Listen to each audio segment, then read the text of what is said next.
The story of three pandas. Once upon a time, there was a panda who was very sad because he had no friends to play with. One day, he met a girl panda who was also looking for friends to play with, and they became very good friends.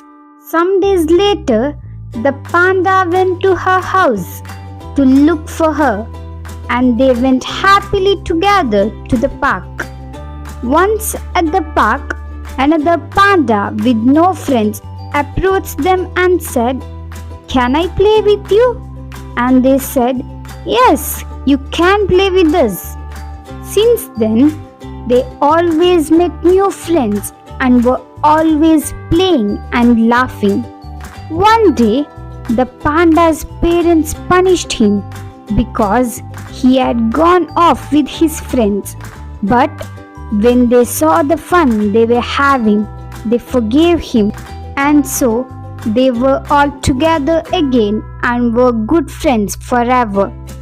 Moral of the story: true happiness blooms when we share kindness, make new friends, and embrace the joy of togetherness.